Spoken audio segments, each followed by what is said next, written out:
Okay, let's close this out. All right. So today is our week 3. And as I was looking over and preparing for today, I feel like we did so much of week 3 last week with pricing. But I just want to go back. So I want to circle back on everything and just make sure that we hit all the areas and then give everybody an opportunity to ask additional questions about the areas that we already talked about. And then next week is marketing and our marketing plan, and basically your one-page business plan. And we'll talk about that more next week. But so let's get us, so for today, let's dive in. So we remember like the whole premise of the quick start is what do you need to be doing to like get out there and get started? And oftentimes what happens is we focus on a lot of the things that actually are just taking up and gobbling, monopolizing up your time. Things like the websites and whether or not you need the LLC or looking for your insurance or the advertising. And I know I did a like a poll inside Fully Booked a couple weeks ago and asked everybody what they thought, when they started their business, what advertising was going to look like. And they were like, or in marketing, and they were like ads, like actually ads, print ads, some online ads, website ads, all these things. And I was like, yeah, no. we, and part of us wishes that it was that quote unquote simple because then we could like throw some money at something and expect like this windfall of clients to come through our door. Here is why services in general are different, and not all services. I think there's definitely value in, a website, and maybe even some print ads, so to speak, for some services that most people understand intellectually at a basic level. Landscaper, roofer, painter, electrician, plumber, right? Like most of us, we all know what those are, and when we need one, we know how to. We basically, we might Google like plumber near me or like gluten. One of my, I have to eat gluten free, so I'm like gluten free bakery near me. So in that case, yes, having a website is very valuable.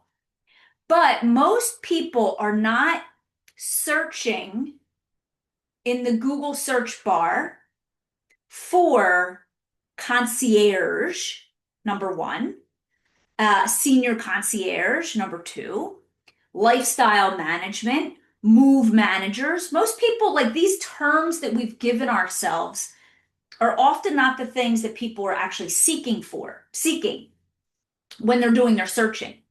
So it's why the clearer and simpler we can be in what it is, and we can still use that terminology, right? I still used terminology, concierge, personal concierge, and errand services, right? I'm sorry, personal errand and concierge services. My brain is flip-flopping. Um, because I wanted to kind of like embody, people understanding running errands, and then this whole like frame of mind around concierge, like having your own personal concierge. But it took my time and commitment to educating, right? Which is one of the prime pieces of the marketing wheel. When I talk marketing, one of the prime pieces of the marketing wheel is educating your marketplace, right? So there are industries where, excuse me, we have to educate people. And so concierge has to be one of them. Care managers, that's a little bit more known for some areas and so forth. And then other areas, it's not well known. A liaison to go to the doctors with you. Again, like that might be something some people are looking for, and other people wouldn't even know to think the word liaison. So when we're thinking from the quick start perspective, this is why we think niche, right? So we already talked about the niche. And really, what it is in the beginning, it is simply like a bucket of humans. And I mean this with a lot of love, right? I don't mean it in like a downplaying way. I mean it with love. But it's a bucket of humans. It's a subset of people. But our niche can be the bucket of humans that are either the people or the service, right? So we talked about this a lot. So just as a reminder, what that means is the niche could be mostly busy people. The niche could be aging adults. The niche could be people downsizing, right? And then the niche can also be the service, errand services, concierge services, um, non-medical home services, organizing services, downsizing services, bill paying services, right? So sometimes it's not just the bucket of humans can either be the people or the service, okay? And then from there, we build out a suite of services, and we try to do it so that we have 3 core buckets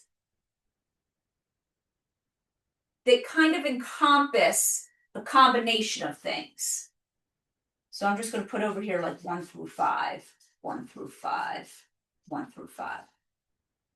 And the reason why we do this is simply just for people to understand, for people to have a connection point for what it is that you do.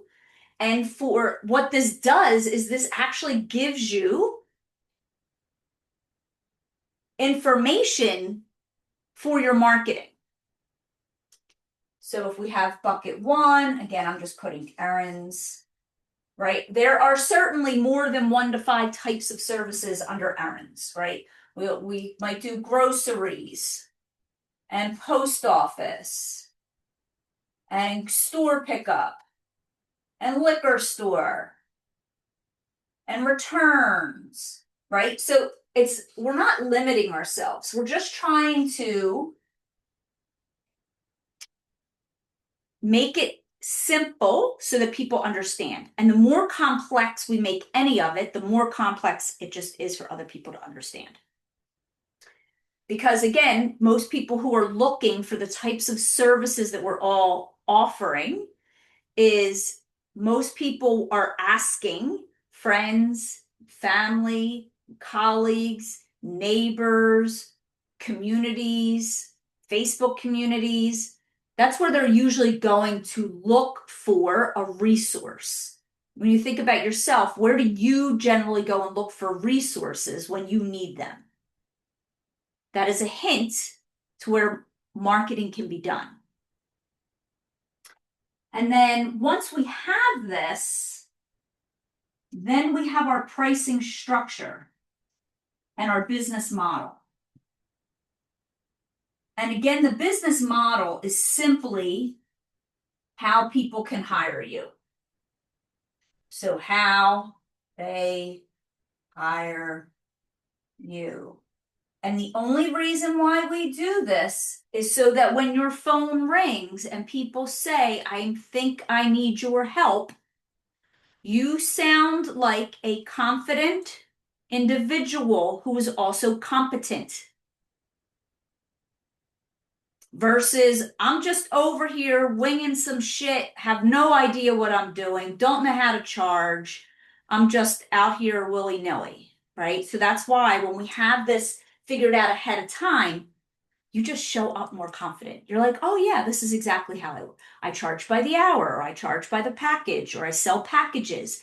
You can hire me by the hour or packages, right? It just makes you know what you are doing versus all of the time that we are often spending on ads, LLCs, websites, and I'm sure you probably flyers. You've probably seen one or two even YouTube videos where I've talked about this. But yet we get started, and what's the first thing we do? Over here. Because this work is hard. This is harder than just, spending 6 months trying to, fill out some LLC paperwork. This is hard compared to taking 9 months to build a website, right? Because then you're just hiding behind to-dos versus actually doing the parts of the business that are required for you to get started.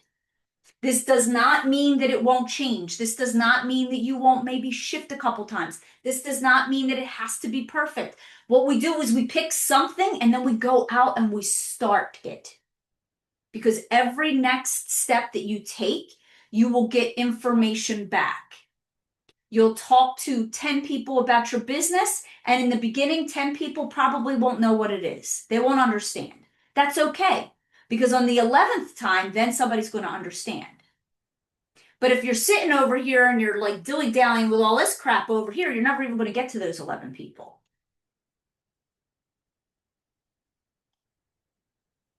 Also, when we do some of this groundwork, if you have an idea of who you're going to help and the services that you're going to offer, when you have an idea of these two things will help you get insurance.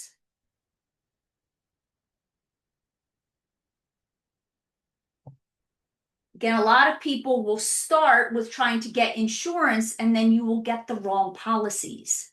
You'll get the wrong policies. You'll call 18 different people. Nobody's going to know because they don't understand your business.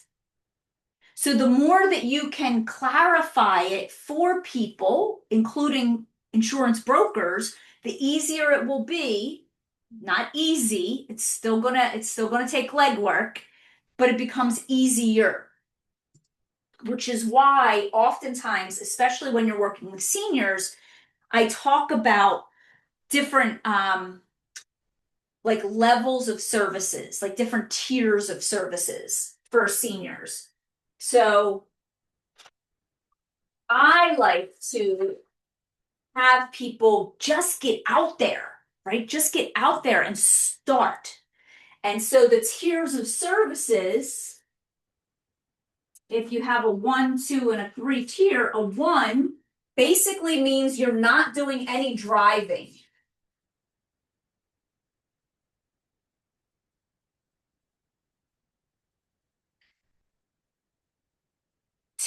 Level 2 tier, you may add in driving, possibly. Possibly yes, possibly no. And then a 3rd tier is where we get into more like professional type services. So now we're thinking things like ADLs, which stand for activities of daily living. If you're not familiar with that term, this is stuff like bathing and changing and showering, medications, like sitting there and telling grandma, make sure you take your pills, grandma, right? Medication reminders.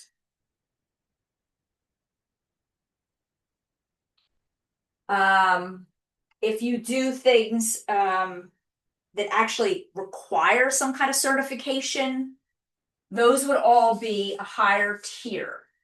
So if we want to start getting clients as fast as possible and just get out there and get it started, this is the easiest place to start. And then we can add this in, right? You can be out there doing tier 1 services for your clients and getting some experience. And through that experience, you'll be like, oh, I like this. Oh, I don't like that. I don't want to do this again. I actually really enjoy this. Actually, I underpriced myself. I think I need to change my prices, right? But if you're waiting to get everything perfect, you're never going to get that information back. Just like you're never going to know if, how the cake turns out if you don't even put an ingredient in there. So we have to start somewhere. And so the easiest place to start is as simple as possible. I don't know if any of you, we have a lot of people who have some kind of, who have teaching backgrounds, who come through this type of industry in general. And I did not go to school to be a teacher. My daughter's downstairs. She'd probably be ashamed of me that I don't know this answer.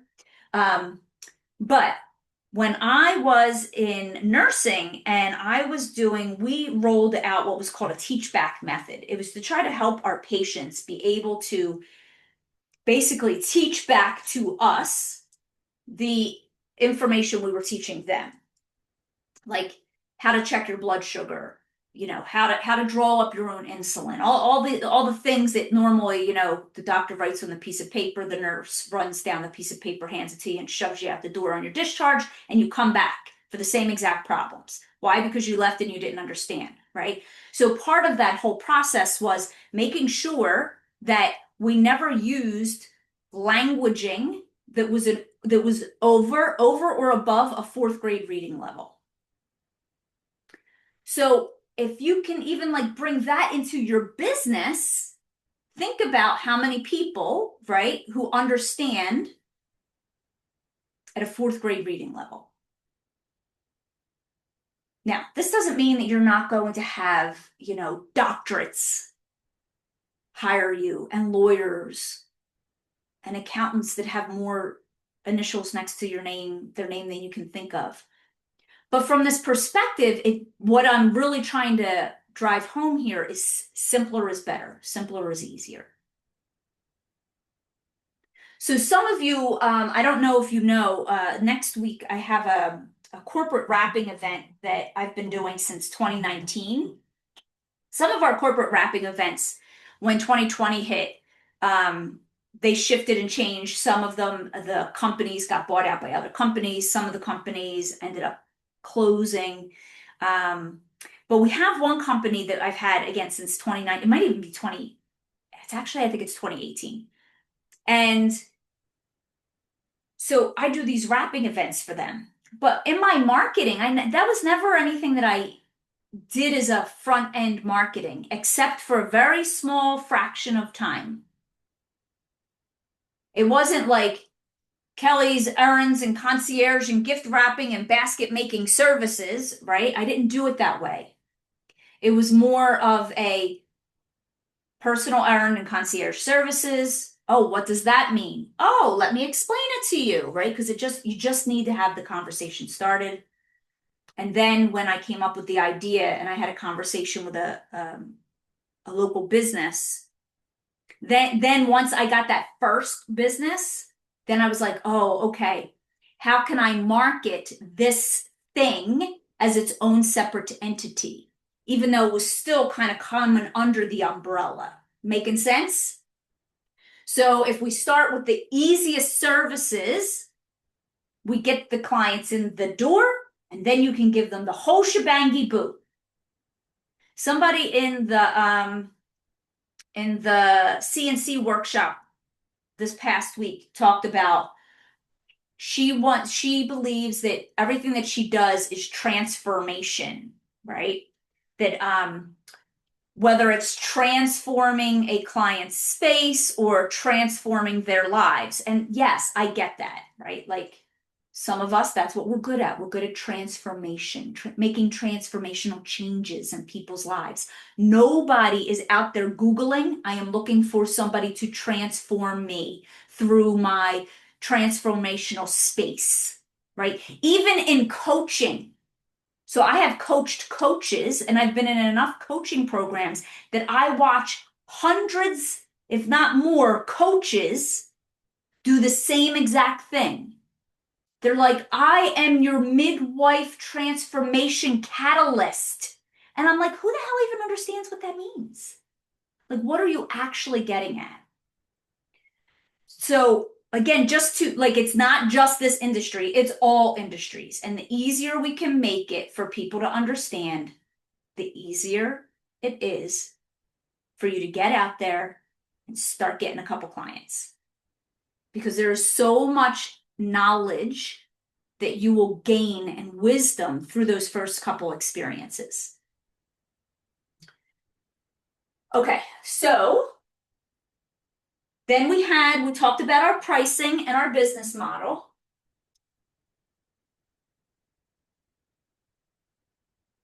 And so very simply, pricing, the easiest two ways is your hourly with some kind of minimum and packages. And those packages are like packages of hours.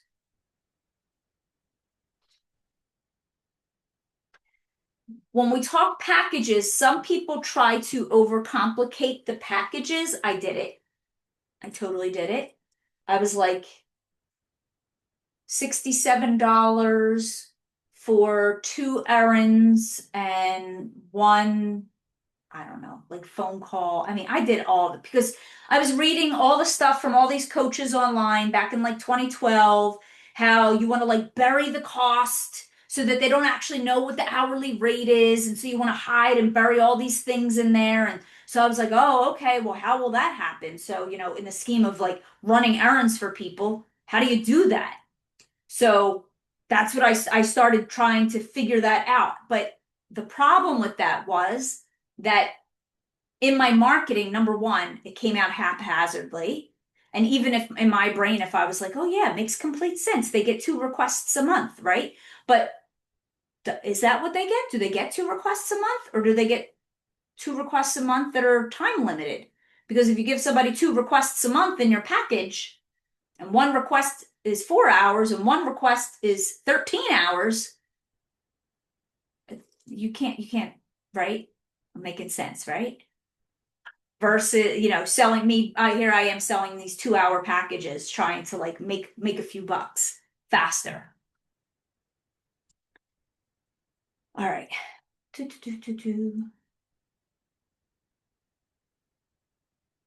All right. Okay. Miguel, I'll get to that question in just a minute for you. Okay. So this is basically your quick start at a glance. Your niche, your services, how you're going to price. You go out into the world, you start meeting humans. You start telling all the humans that you can that are willing to hear about this amazing business that you have. The meeting the humans part is both a combination of an online and an offline capacity. And we'll talk a little bit more about that next week when we are talking about marketing and your business plan going forward. Okay. And then, of course, for those of you who are inside Fully Booked Business Club, you have the whole framework of what the marketing looks like. Okay. All right. So let me answer these questions that are here. All right, Miguel, how can you prepare schedule notes, possibly pass that information to tell me how do you invoice or prep, do you charge administrative hours? Okay. Sorry, yeah, the That's writing, okay. it's been crazy day. Yes. But I was wondering, like the preparation itself, do you charge for that? I mean, there's the information and the time you need to spend to create like schedule, maybe pass it to your employees, maybe inform and so on and so on. It's the time which is your time which is being consumed to prepare that. Do you charge that on your company or do you charge that to a client?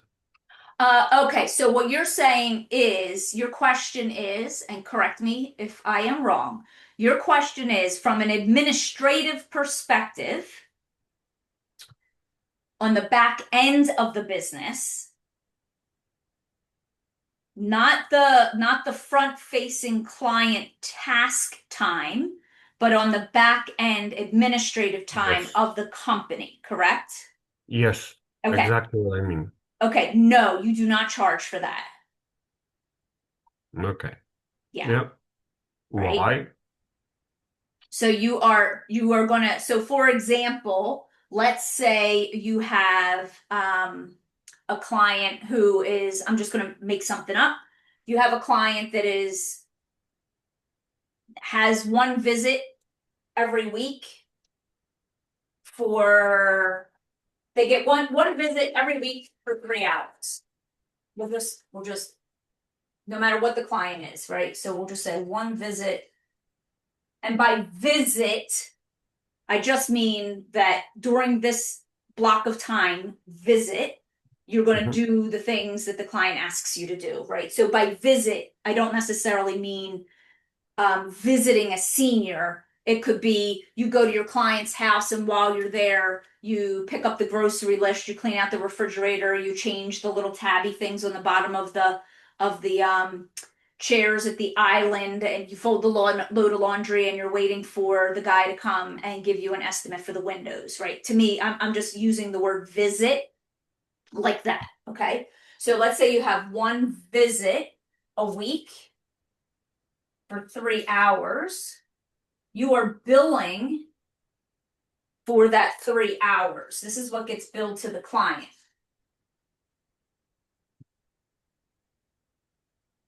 Now, if it takes you, I'm just going to make up stuff, but it takes you 1 hour to onboard the client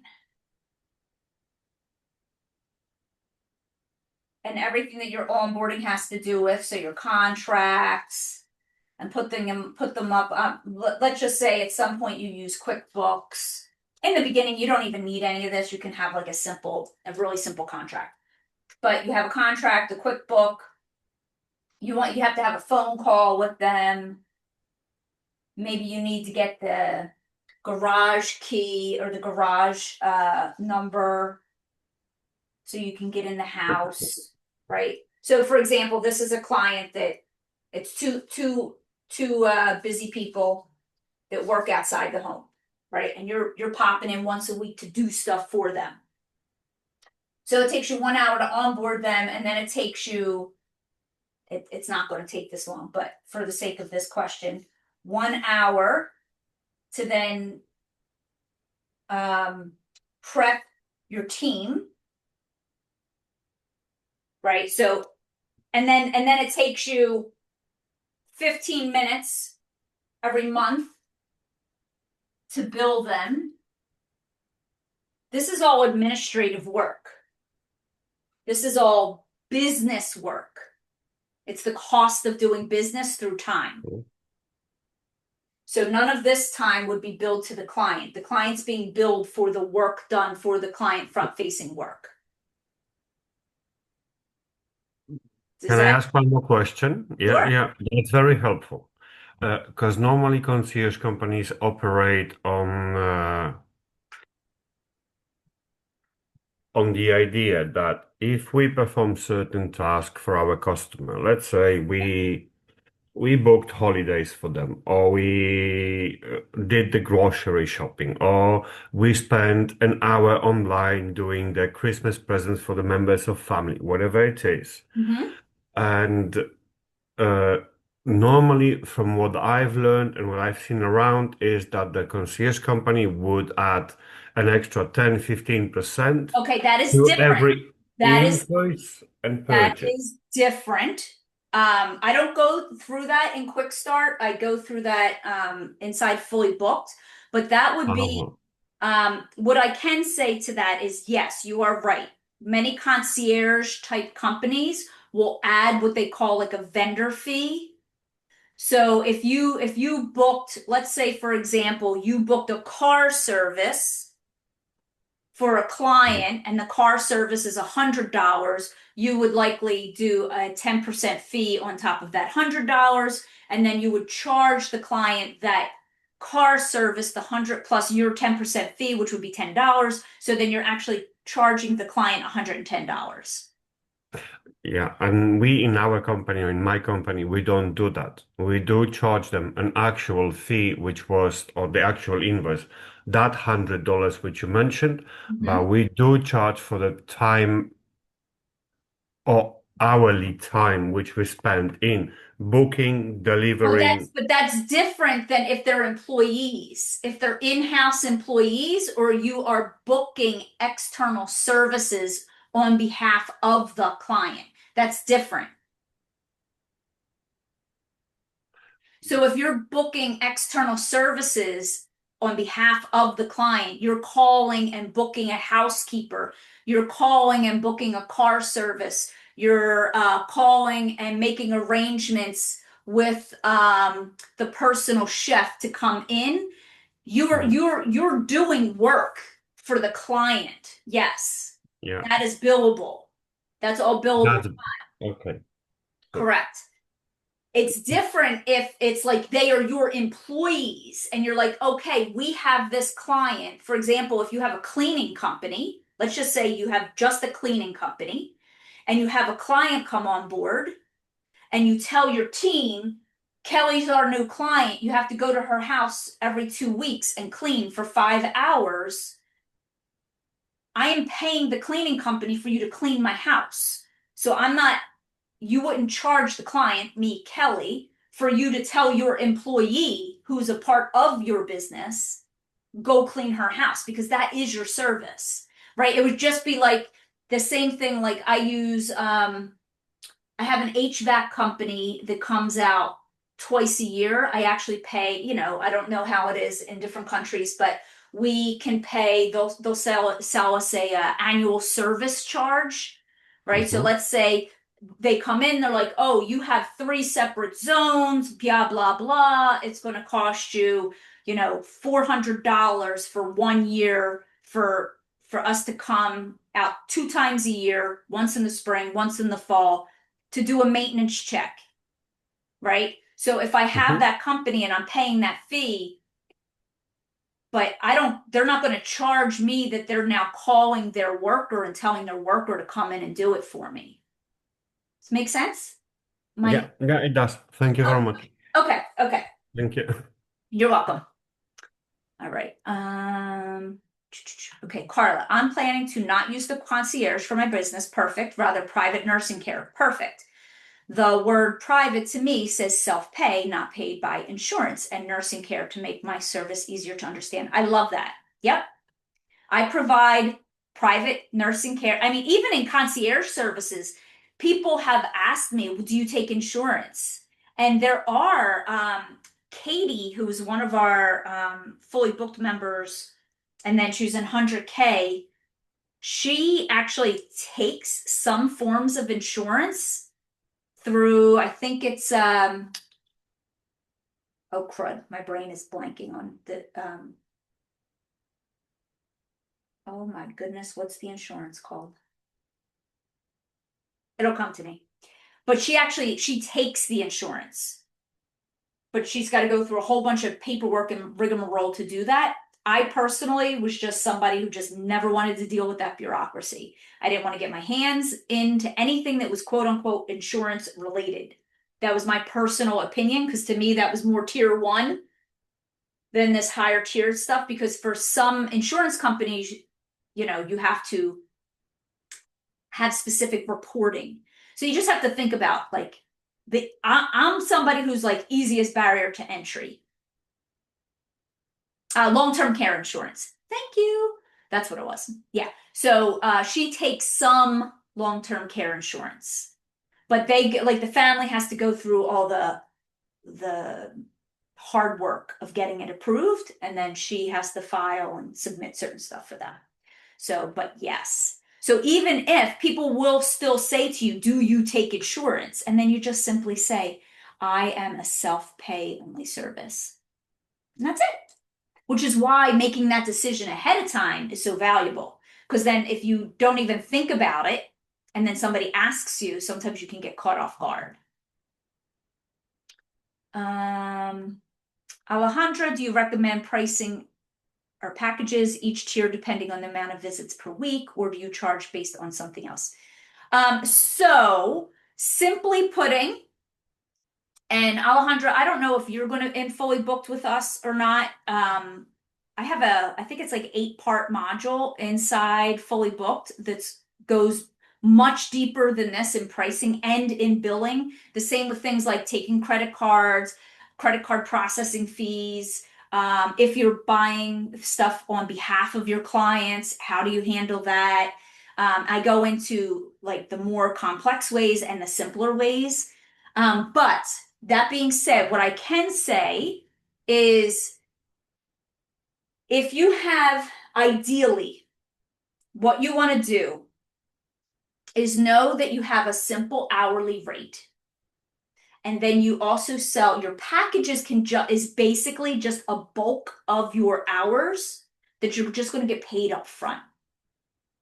So if you're charging $30 an hour and you're going to sell a 10-hour package at $350, you might give like a little tiny, you can either like, I don't like to use the word discount, but you can give them a little incentive. So if you're charging, 35 an hour with your minimum, don't forget your minimum though. This always has to be in your brain though. And then somebody can buy 10 hours. So 10 times 35 would be 350.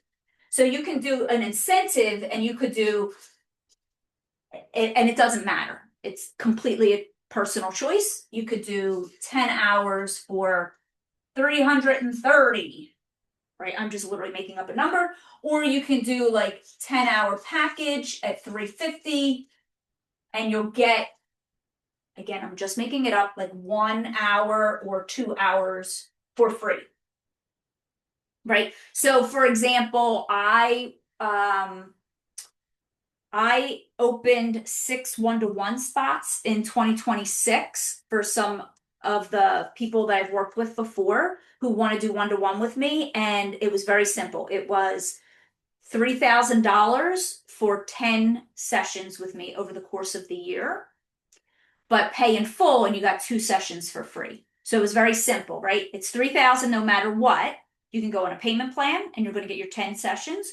Or if you pay in full, you'll get 2 bonus sessions for free, which basically means 1 call per month for all of 2026. So you just get to pick like whatever feels easiest.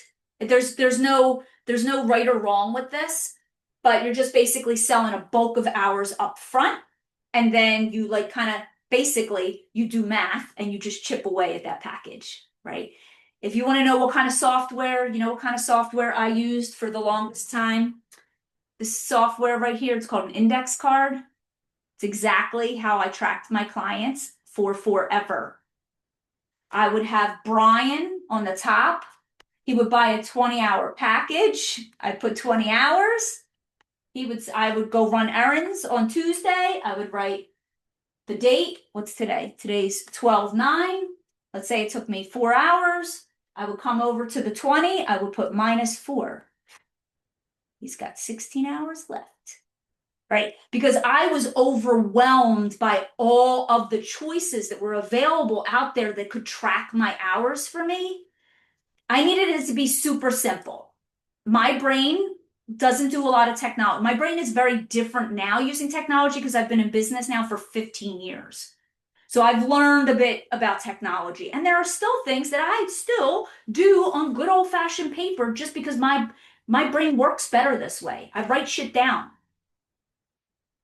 Nowadays, there are so many different platforms and systems and CRMs and all these things out there.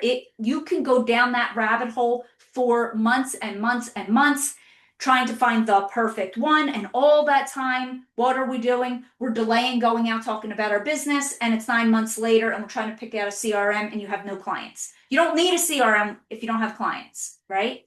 So that's the simplest way to do it. Literally, I did it like this for years. And then I started using the software online.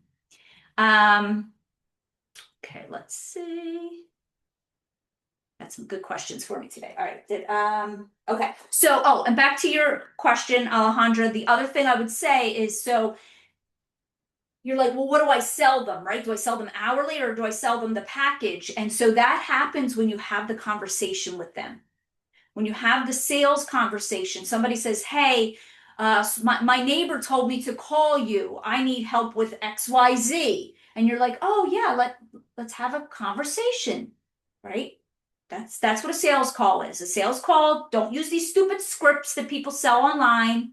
Scripts are terrible. When you try to follow these scripts, they immediately get you out of your heart and into your brain, and you're trying to figure out the perfect thing to say. Just be a human being. Just connect with people on the phone. How can I help? What's going on? Tell me about mom. What do you need? How can I be of service? How did you envision using my services? Real simple. There's no script needed for any of that.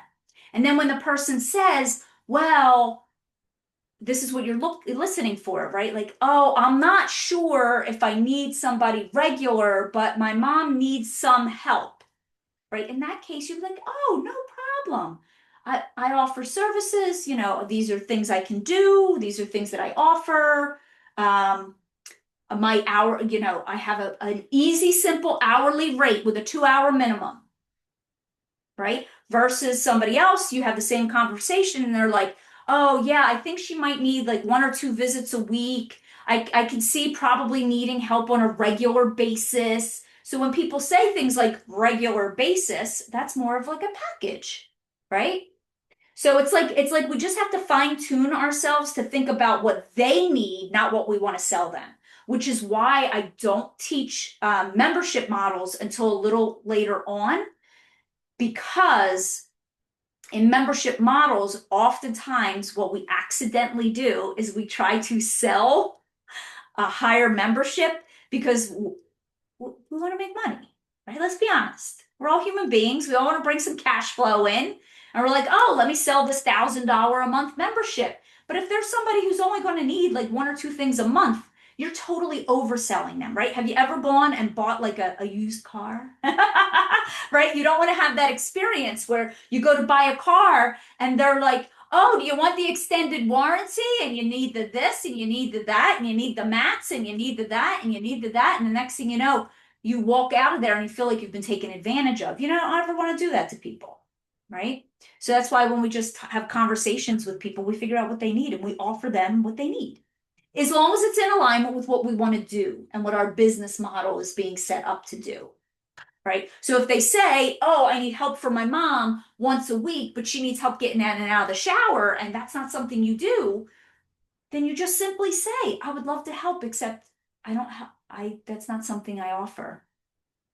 I don't offer getting in and out of the shower, right? I can offer with the cooking in the house. I can help with the running the errands. I can help with the cleaning the fridge out. I can help with, picking prescriptions up or whatever else it is that they tell you that they need. And then you just let them know what you don't do. Like I have a contractor who I have used for multiple projects in my home. And when we first used him,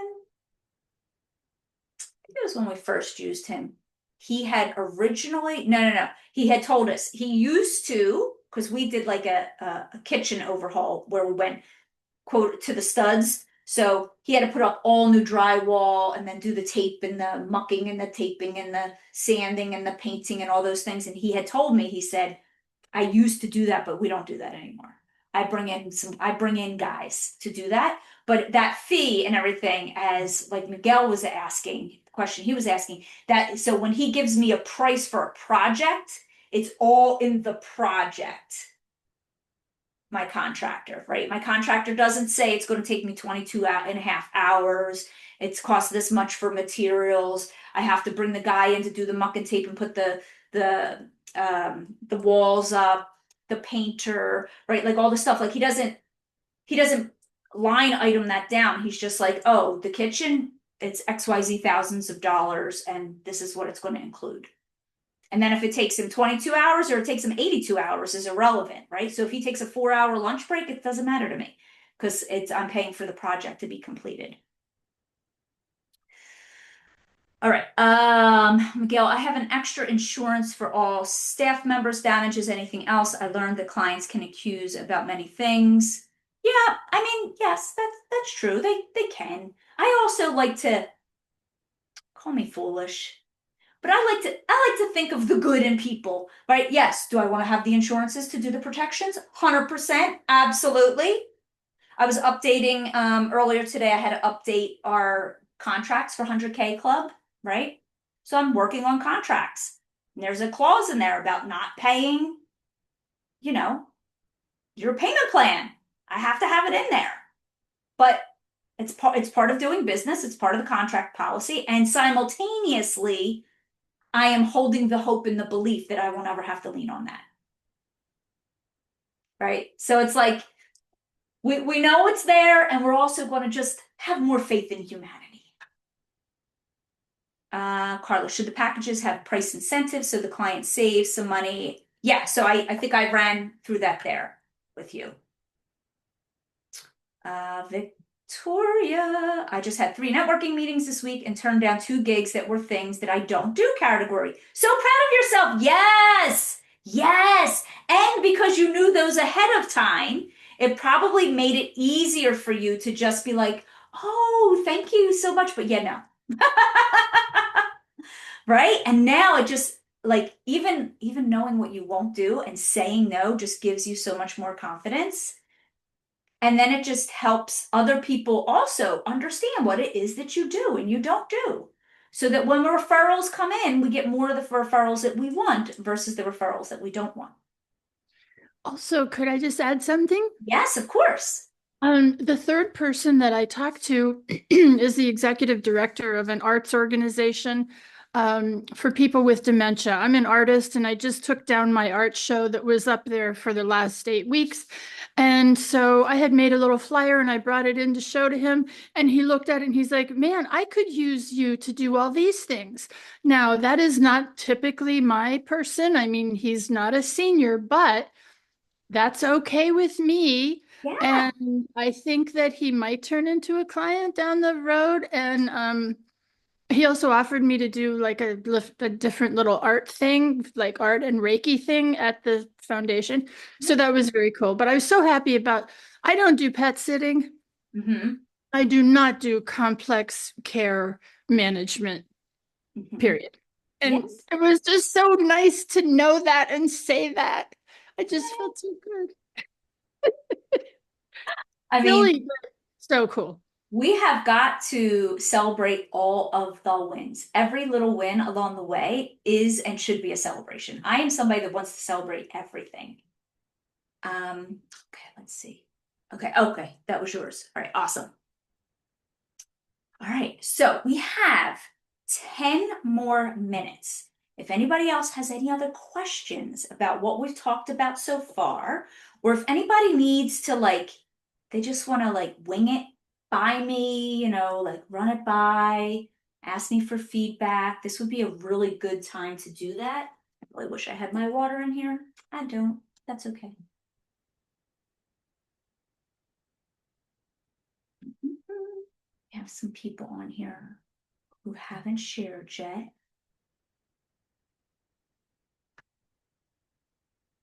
Yes, go ahead, Miguel. Yeah. Hi, everybody again. I've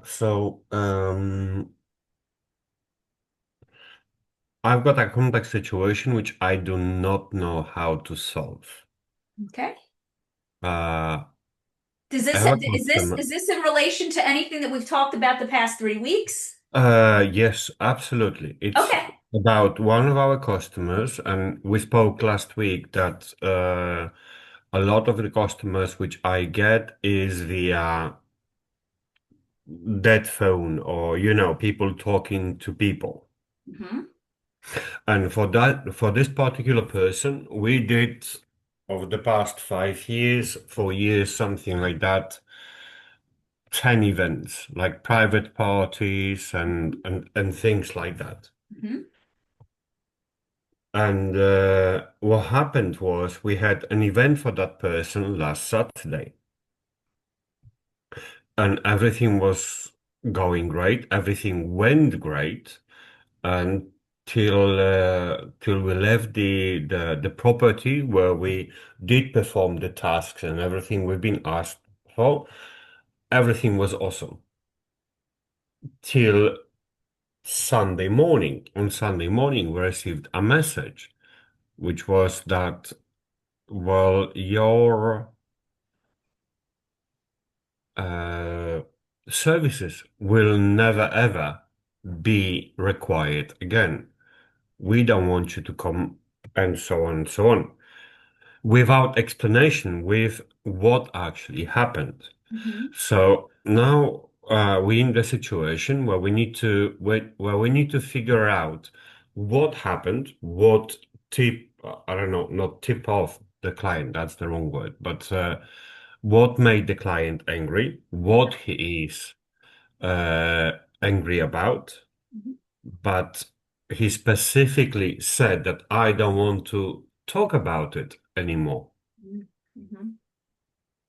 And how shall we proceed that? Or how could we proceed that? Or what would the manner to ask the question? I mean, like, what happened? Mhm. I mean, at 11 o'clock in the night, you are happy and everything is great. At 10 o'clock in the morning, you are not. Mhm. So, I mean, I think that's outside the scope of what we've been talking about the past 3 weeks, but I'll give you what I would do if I was in that situation is I would just, number one, is did you have other staff manning slash womaning this event? Yes, Okay.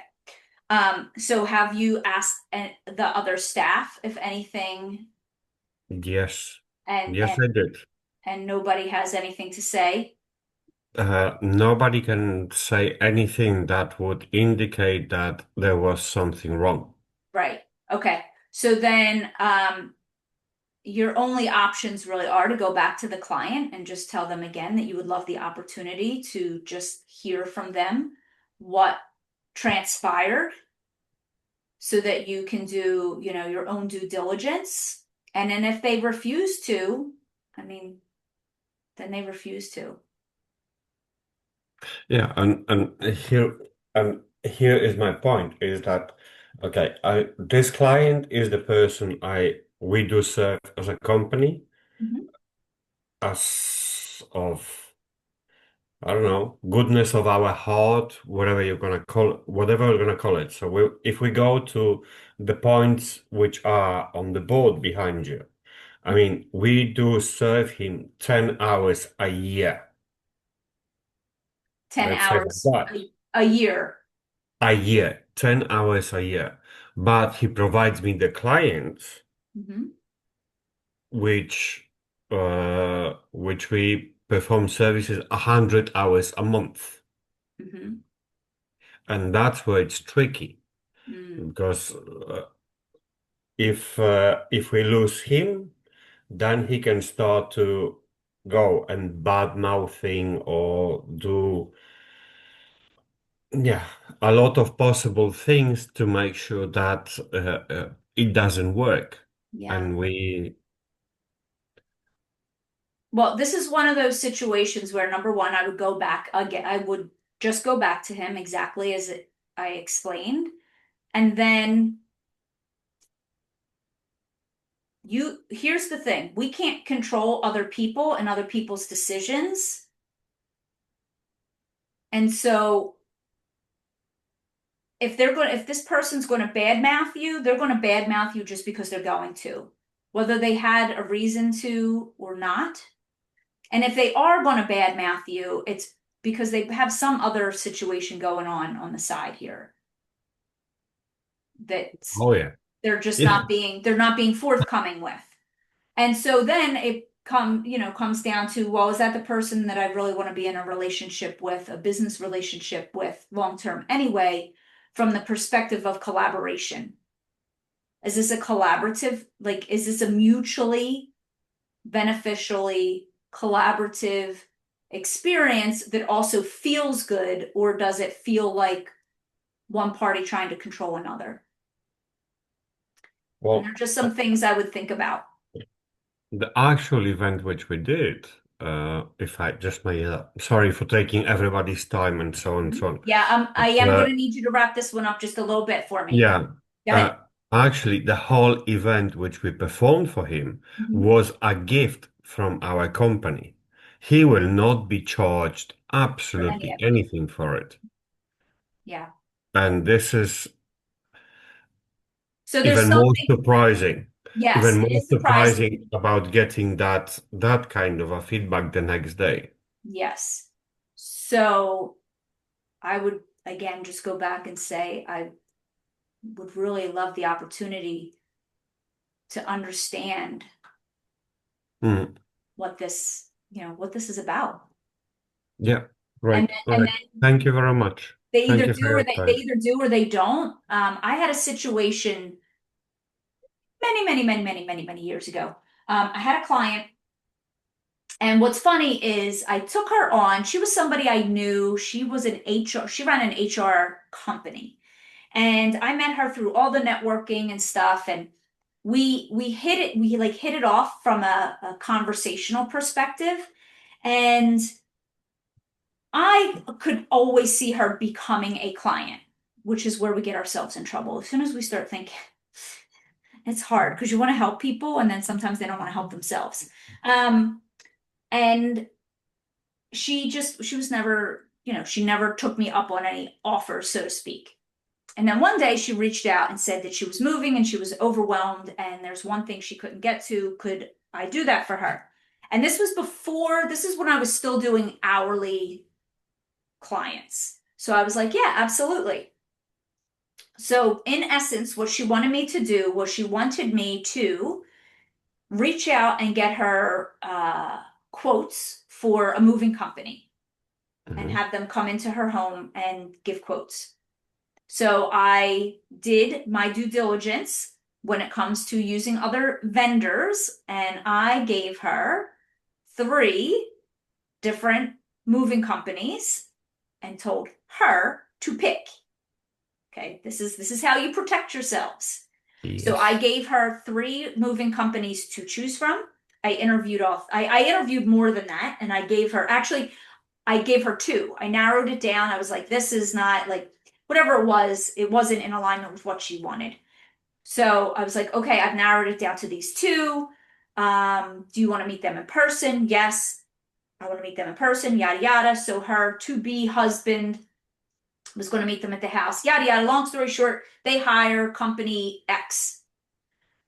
And that was all she hired me for, was literally to do the research, to find the moving companies so that she could narrow it down and hire one. That was it. Nothing else. Fine. I had on my calendar the date that she was moving, just so I could reach out and basically tell her, congratulations on your new home. Because they were building a house. And so I put it on my calendar. I responded, didn't hear anything back from her. It was like, oh, well, you just move. Everybody's crazy when you first move. Waited like 2 weeks, sent her another email. What's going on? How you doing? How was the move? Congratulations. Are you settled in? Yeah, yeah, yeah. I'm like all excited for her. She did not respond. Instead, what she did is she forwarded an email thread to me that was about 10 emails deep that were correspondences between her, the moving company, and her lawyer. And I damn near shit my pants.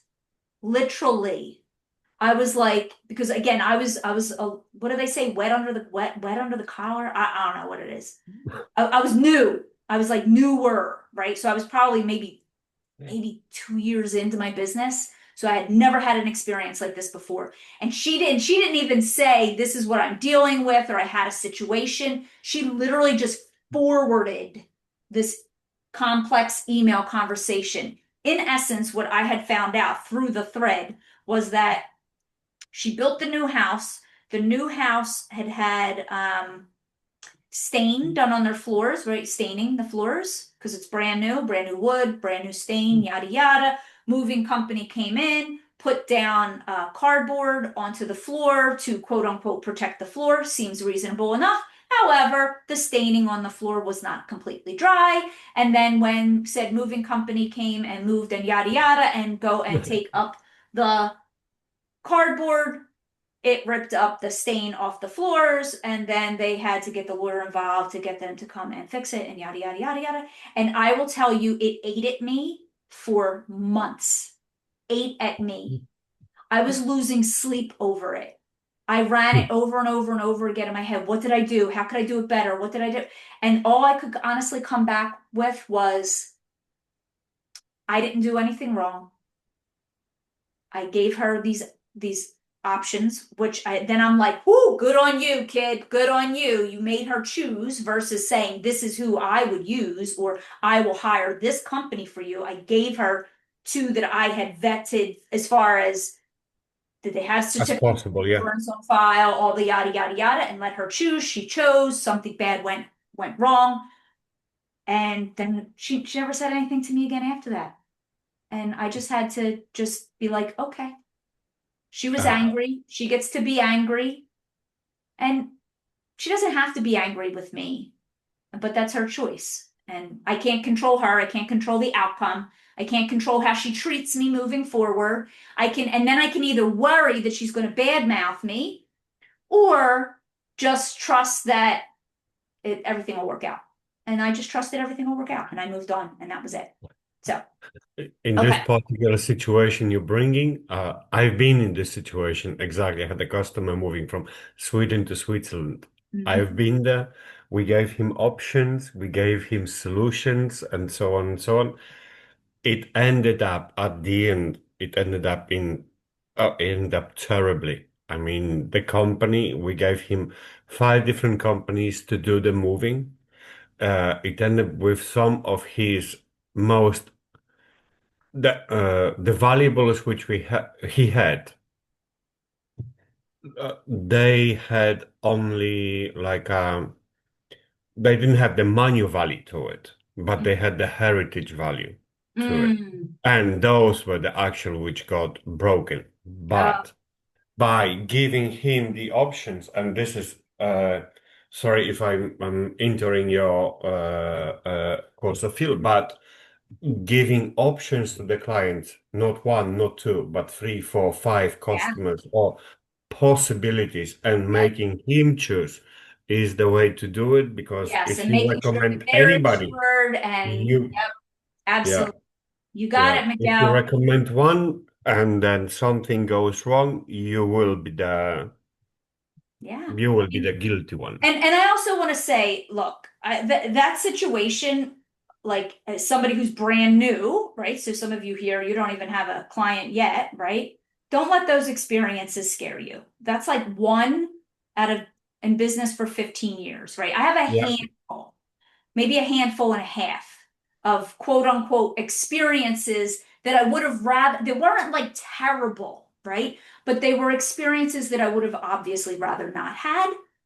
But at the same time, they're also lessons that you learn from them and then you just take with you in the future, right? So what I learned from that was, oh, thank God I gave her options, right? Which then my people after that, what did I do? Like Miguel said, I made sure they had three options. I never recommended a moving company. I didn't care. I didn't want any partnerships with moving companies. I didn't take any cuts like Miguel was talking about earlier, like vendor fees and adding, a fee on like other concierge companies do. I was like, I am not taking any coin for any sharing of these names. This is basically for information only. Pick who you want, and then I'll schedule it for you. Okay, Carla, referral question. Should I focus my referral network to doctors and their offices, or also do the Chamber of Commerce, where I can talk about my services?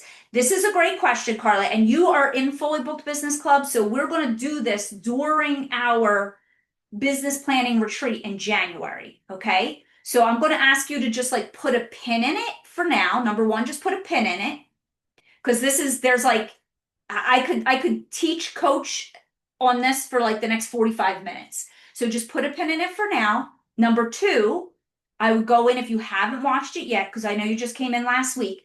Watch the referral module inside the hub. I think there's 8 parts to it. Watch that. That will give you information. Then in January, during the business planning retreat, we're going to actually plan out referrals as part of our marketing strategy in 2026. And we're going to look at these different pieces, right? Who am I getting referrals to? How am I going to do it? How often? And what that actually looks like. Like I say, like people tell me all the time, I have a plan. I'm like, okay, what's your plan on Tuesday? And they're like, I don't know. Well, then you don't have a plan. What's your plan on January 5th? I don't know. I'll find out when I get there. No, that's not a plan, right? Like a plan is you have things written down that you're going to commit to consistently. So we're going to cover that more then. Alejandra, I'm afraid to charge hourly because I don't want to get stuck in the exchange of time for money. You're going to get stuck in that's what it is. It's a time for money gig. I mean, it's really what it is. There's no backdoor out of it other than doing a per project basis or depending on the services that you're offering. So I've done plenty of per project things where it's like it's this fee for up to 30 hours, or it's this project for up to 20 hours. I've done projects like that, but on the norm, it's an hourly exchange. It's how it's always going to be. Anybody on the internet webs, it's going to tell you all these other ways to get out of it. Trust me, I've tried them all. And in reality, what happens is when we overcomplicate things, I'm telling you, I've lived them all. Where I'm like, oh, buy the 20-hour package, and you get the this, and you get the this, and the this, and the this, and then I throw this in, and I throw that in, and so that it doesn't look like I'm getting, I'm the hour per dollar exchange thing. And then what happens is they go, yeah, but what is that per hour? Because that's literally what they want. Their brain just wants to know, what is it per hour? So there's really no simple way of untangling yourself from that. But what I can say is the way that we build that is with a consistency of clients is you're still going to have an exchange of time for dollars, but as time goes on, you'll maybe have other team members help you. There are other ways to, add additional sources of income on the side, but we don't do any of that stuff until we get like the base services and start getting clients in this way. Helen, my challenges for now for personal liaison business seems like I'd have to be available. I work Monday through Friday in a clinic. So would that be a business I could run by hiring others to do it for me and get a fee? Yeah, I'm going to be completely honest with you, Helen, that one, being a liaison business, because most of we'll say the clients / patients who need to, I'm assuming you mean like going to doctor's offices and being a liaison, right? Yeah. Yes, there are appointments with them. Yeah. So most of them, 99.5% of them are going to typically be during the day. So if you are working full-time during the day and that's when you're going to offer your services during the day, it's like a mismatch. You could hire other people to do that for you. That would be a way to do it. And then there's all the things that you have to figure out what that looks like. Are they going to be a contractor? Are they going to be an employee? Remember, if they're contractors, you can't tell them what to do, when to do, how to do it, and what time to show up. That's what a contracted position is versus an employee position. So then there's more figuring out from that perspective. And then the fee, yes. So you can be, you could be like a headhunter of some kind. I will say though, I would really sit and I would think about that one a little bit before you move on. Not to tell you not to do it, not to tell you it's not worth it, but definitely like play with some numbers. What would that look like? Because if you're going to build a business, it's going to take time to build the business to bring in the clients. And then if you are having other people do the work, what is that percentage you're going to get? And then is that percentage worth it in the long run? That's just play with some rough numbers. That's what I would think about there. Okay. Have to wait till I'm available to fully participate in the business. Yeah, it might be, I think just maybe the business model might be a little more complex while you're working full time. Now, if you were working full time, like 3 to 11 shift, and you could take on, clients, from 10 a.m. till 2 p.m. once a day, you could build your referral base or your client base that way while you're still working a full-time job. But if you're working full-time during the full-time hours that a potential client would need to go to the doctors, that would be a little bit harder. And then I'm just going to make it up, but let's just say you charged, $50 an hour to escort somebody to the doctors, and you're paying your person to do that. Are they qualified? What are the qualifications you're going to expect them to have? And then let's say you're going to pay them half. So then it's 25. So you'll make $25 an hour per hour for quote unquote not doing any work, but you still have to do the work of bringing in the clients. So I would just say, I would like mull that one a little bit. Okay. Victoria, so given the hours, well, yes and no. Play with the numbers.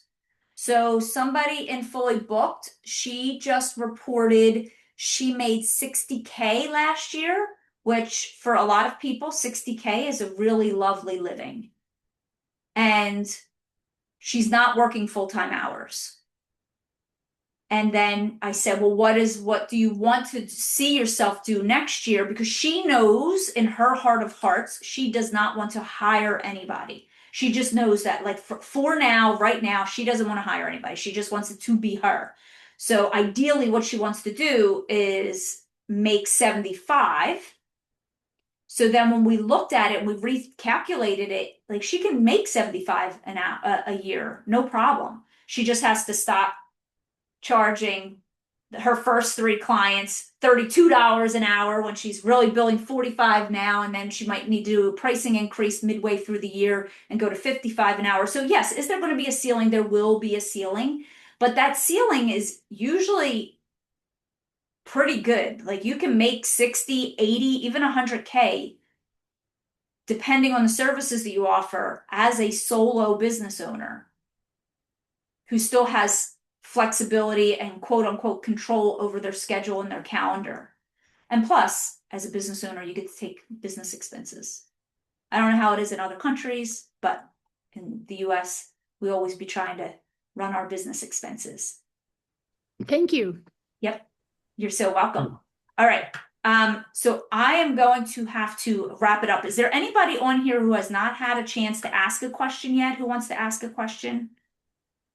Chronic disease management. Okay, so chronic disease management. So again, you want to think about, if I remember correctly, you were talking about hypertension and diabetes. Yes. So did you have a chance to go back and rewatch the replay from last week? Yes. Okay. All right. So I would honestly price it the same way. Figure out like what are the services they're going to do, come up with a very simple hourly / packagey kind of price. For your disease management, what that would look like is you can do a again, you'll have to find out what they need, right? So this is where like just starting is more important than trying to figure it all out in the beginning, because you're not going to know until you actually have experiences with real people. So if you start talking to people, even if you did it for free, for like 3 people for free in exchange for testimonials, then you would know what it was like to actually work with a client in this capacity. And then your brain will be like, oh, I see how I could price this. So that's probably how I would kickstart it, is I would just offer my services for free to 3 people, give them up to 3 hours a piece, right? So that you're not like taking people to 18 different doctors visits in exchange for a testimonial. And then this way you have testimonials when you start. But I would probably look at it like you could do almost like a consultation, right? And you could do a consultation fee. I'm just making up numbers, right? $50 for a 90-minute consultation. Of course, this price can go up later, but we don't want to overprice ourselves either. It's like if we can just get a couple clients in, then we have proof of concept. Once we have proof of concept is what I'm selling and offering, people want and will give me dollars for it, right? So that's your proof of concept. People will exchange money and pay me for this type of service. And then once you have more people come in, then the price, we can just bump it up. We never want to start high and have to come down. We want to start low and go up. So you could do a simple consultation that's 90 minutes. You could do that like in person. I mean, you could do in person, on the phone is $50. In person, it's, $90. I'm literally just making up numbers, but that's probably how I would look at it for you specifically, like what a consultation would look like. And then you could do like a consultation with some kind of follow-up. This is why if you do it for free for a couple people, then I think you'll have the experience of what even the follow-up might look like. So the follow-up could look like, because maybe it's education, maybe it's making doctors phone calls, maybe it's coming in and checking their blood pressure. It's a variety of different, it's almost like being home health care and actually caring about what you're doing for your people versus get in, get out, do all the documentation, right? And because if you're going to do it for fee versus through insurance, you get to actually spend time with your people because you're being paid. You're being paid for your time to be with your people. Can I steal one more second of your time? I really need to wrap this one up, Miguel. Yeah, But- fair enough. Fair Okay. enough. But I thank you so much Yeah. because I'm a few minutes over and I do have another call I have to hop on. So so this was a big one and it was a meaty one and there were a lot of great questions asked for today. So make sure that even if you were here live, go back, catch the replay, take some new notes for yourself that resonate with you and where you are in the business versus trying to compare yourself to other people's businesses and business models. This is where we need to do the stay in your lane thing, right? Because otherwise we'll overcomplicate it and we'll start worrying about other problems that aren't actually our problems. And then we start solving for the problems that don't exist yet. And then next week, we'll be back again and we're going to talk about business plan and marketing. So for homework this week, it's really just getting clear on your pricing, which is really just being built off of last week. I wouldn't add anything else on there. Miguel, I think you're a little more down the line than maybe some other people. So, and I don't know about the holidays where you are in the US. We're all running around like chickens without heads right now. I'll speak for myself. But the idea of having to do one more thing right now might put me over the edge. So take this week. I would say for your homework this week is go back. Think about like, who am I helping? What am I helping do? What is my business model? And then double check and cross-reference and make sure that you have those things in place for your business policies. And Miguel, for you, it sounds like you have all of that already probably in place. But for everybody else, you might not. So then Miguel might be a good opportunity to go back and look again before we roll into 2026. Like, cross the T's, dot the I's. What would you want to clean up before January 1 rolls about? That's how I would look at it from that perspective. And then we have one more week together next week. All right, my friends? All right. Oh, thanks. I call it my Benji sweater because it kind of looks like Benji. All right, friends, I will see you next Tuesday. All right, have a good night. Bye.